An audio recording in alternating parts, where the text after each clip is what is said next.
Season 4 made some pretty big changes to some of the gadgets for every class, and for today's video I used every single one of them and ranked them from D tier to S tier, in my opinion of course. There's timestamps for those of you who just want to look for a specific gadget, or see the whole list, and with that, let's begin. The Frag Grenade has become a staple of my and many other players' loadouts recently, and for good reason. The damage that these things can do is really good, and you get 2 of them. And because there's no grenade indicator in the finals, these things can really catch a lot of players off guard. This is a solid A tier pick. Smoke Grenade is a bit of a niche pick, but that doesn't mean that it's useless. It can put out fires, keep Sonar Grenades from detecting you, and can help you steal cash outs. Unfortunately, that's pretty much where its usage ends. It might be more powerful if more people used fire-based gadgets, but you don't really see them too often. Hopefully these things get a buff in the future, because I'd honestly think it would be a really interesting meta. But there's usually better options to pick for your team, putting it in the C tier. Flashbang got some big changes this season that really made it a lot more usable. Now it will only give you the hit indicators if you fully blind someone, and the blind now lasts for longer, making these things actually decent. While I think some of the other gadgets in this list provide more value for your team, they are not nearly as bad as they used to be, landing them in the B tier. Gas Grenade is in a bit of a weird spot right now. It's decent for delaying a cash out or doing crowd control damage, but it's sometimes a little hard to capitalize off it, and some players can also just heal through the damage. I'd say it's a niche C tier pick, and maybe if you got 2 gas grenades or the duration was increased, you might see more people using it in the higher level lobbies. Pyro Grenade is also unfortunately another niche gadget. It can clear out gas and slowly destroy goo, which can be helpful, and the ability for it to damage through walls and ceilings is also pretty cool, but that's where the usefulness ends.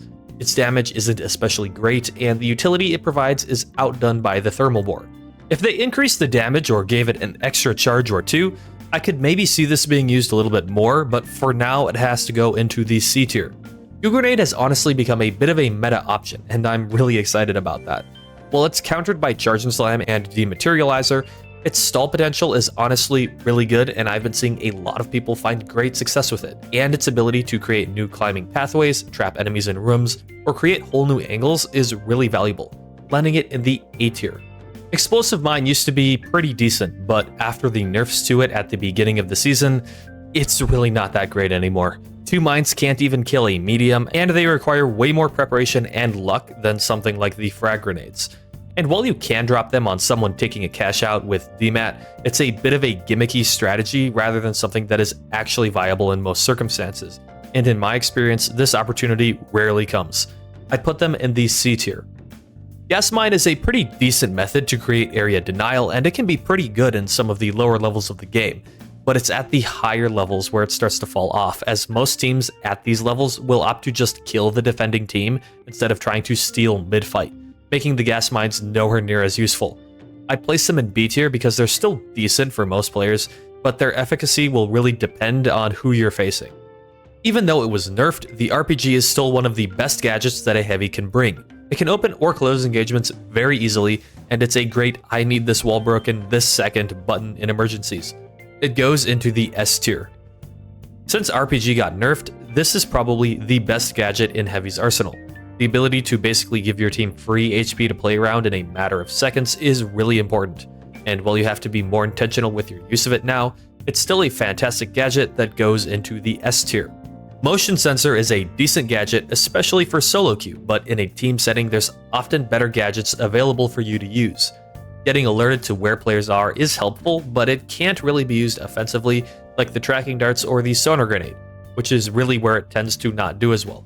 It's still decent and a pretty good pick for solo queue players, and I'd place it in the B tier as it's definitely a situational but still pretty good gadget. With the nerf to explosive mines, Pyro Mine has taken the top spot for the best landmines in my opinion. They do solid enough damage, and I often like to put them on statues to at least somewhat punish defibs. You also get to start with 2, which is more than what you can say for the explosive mines at the moment. I'd place them in the B tier. Despite its many nerfs that it has received over time, the C4 remains a staple pick for the heavy loadout, and this is mainly for one particular reason: to delay the cash out remotely so you can afford to play further away. Almost every top player you ask is going to say that this is a must pick for the heavy class, and having the C4 ready to drop a cash out really can be a game changer. Just make sure you knock over the cash out on top of it so that nobody can shoot or glitch it. I'm going to put it in the A tier. The anti-grav cube is a bit of an unfortunate gadget. It's not really good at anything except for being able to move cash outs around in combination with the winch claw.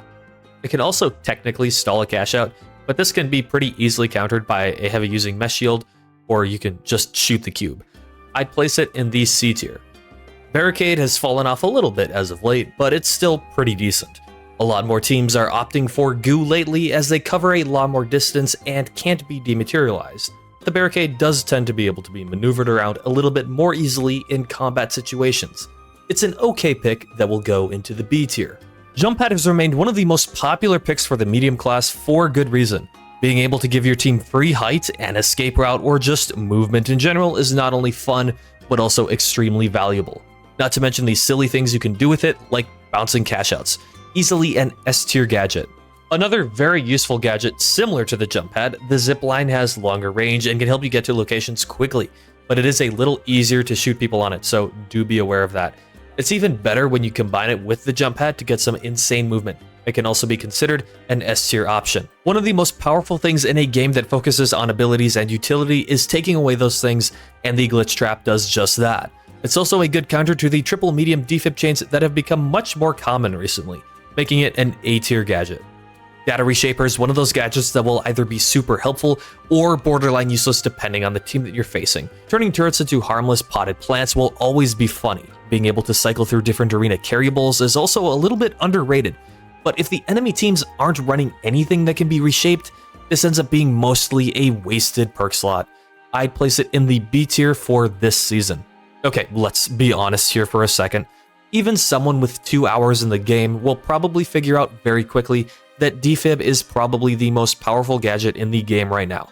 Being able to revive a player basically for free at a bit of an HP cost is super helpful, and it's hard to counter these things unless you completely decimate the enemy team or actively dedicate gadget slots to counter it, such as with the glitch trap. Easily one of the best, if not the best gadget in the game right now is going into the S tier. APS is kind of similar to the Data Reshaper in that it is something that is very dependent on the other team's loadout. If nobody is running throwable utility or grenade launchers, the APS is pretty much useless.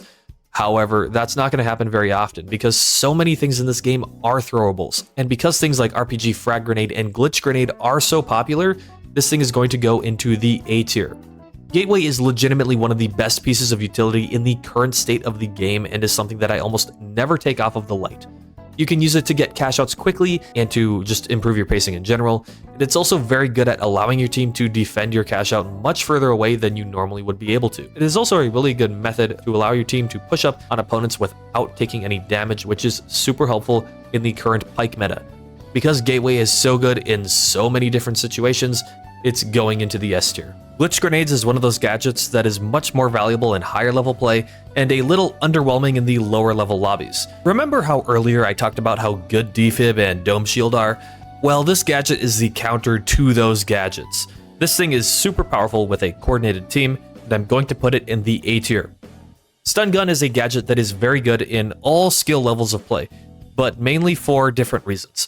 In lower elo, being able to drastically reduce your target's movement speed basically to a standstill is really good, but if you're not careful, a medium or a heavy with good aim and reaction time can still win that DPS battle. The part that I personally find the most important in the stun gun is actually the ability to deny specializations and to stop a cash out steal, which are all really helpful, especially against mesh shield users or heal beam users.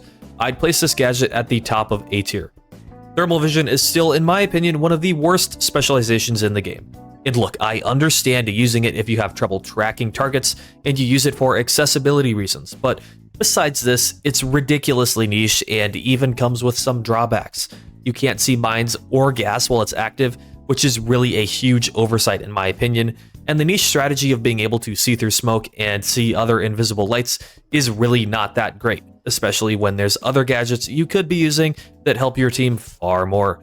I'd place it in the D tier. Hopefully this thing gets buffed at some point. I'd really like for it to be good, but it just isn't right now. Thermal Bore is a rarely used but pretty valuable gadget for light.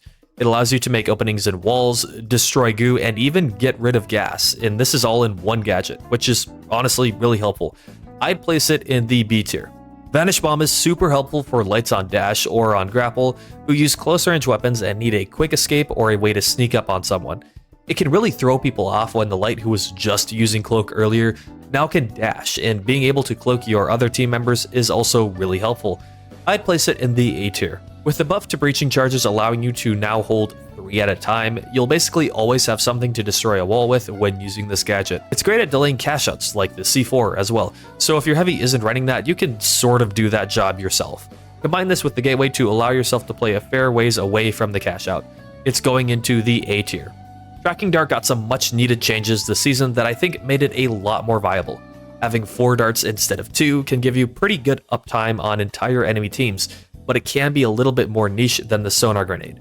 It's an absolutely horrible thing to be hit by this as a light player, but it's not that big of a deal if you're playing something like a Mesh Shield Heavy. It's still a pretty decent pick either way, and I'd place it as a solid B tier option.